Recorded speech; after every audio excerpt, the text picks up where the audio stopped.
चलिए, रेडी हैं सभी? Ready, start.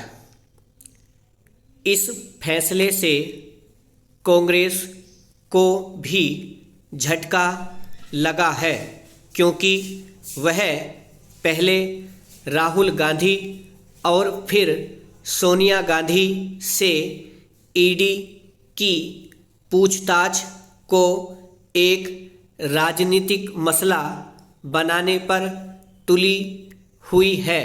कांग्रेस यह प्रतीति कराकर उपहास का ही पात्र बन रही है कि उसके नेता नियम कानून से ऊपर हैं।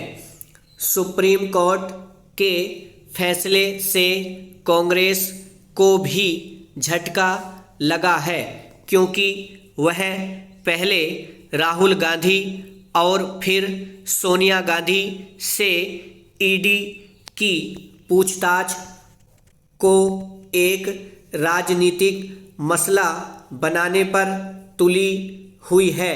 कांग्रेस यह प्रतीति कराकर उपहास का ही पात्र बन रही है कि उसके नेता नियम कानून से ऊपर हैं।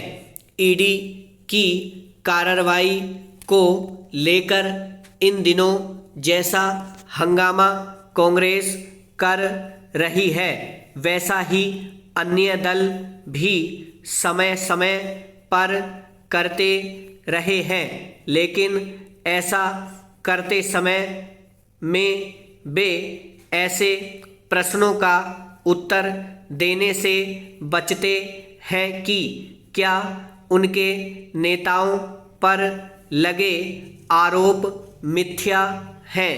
वे ऐसे सवालों का जवाब इसीलिए नहीं दे पाते क्योंकि ईडी की कार्रवाई का सामना कर रहे उनके नेताओं के पास आय के ज्ञात स्रोतों से अधिक संपत्ति मिली होती है।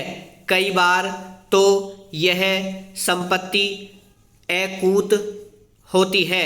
इसका ताज़ा उदाहरण बंगाल के वरिष्ठ मंत्री पार्थ चटर्जी हैं। चूँकि पीएमएलए का उद्देश्य काले धन को सफ़ेद करने के तौर तरीकों को रोकना है, इसलिए इसे धन शोधक निवारण अधिनियम से भी जाना जाता है।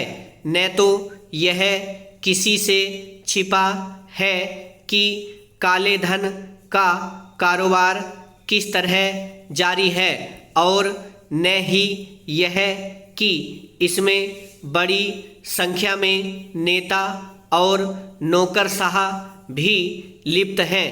यहाँ यह जानना भी आवश्यक है कि पीएमएलए में समय समय पर जो संशोधन हुए उनमें एक संशोधन संप्रंग शासनकाल में उस समय हुआ था जब पी चिदम्बरम वित्त मंत्री थे। निश्चित रूप से पीएमएलए एक कठोर कानून है, लेकिन यह भी तो सही है कि अवैध तरीके से अर्जित किए गए काले धन को सफ़ेद बनाने की समस्या भी गंभीर रूप ले चुकी है। किसी भी गंभीर समस्या से सही तरह निपटना तभी संभव होता है जब उसके खिलाफ कठोर कानून बनाए जाएं।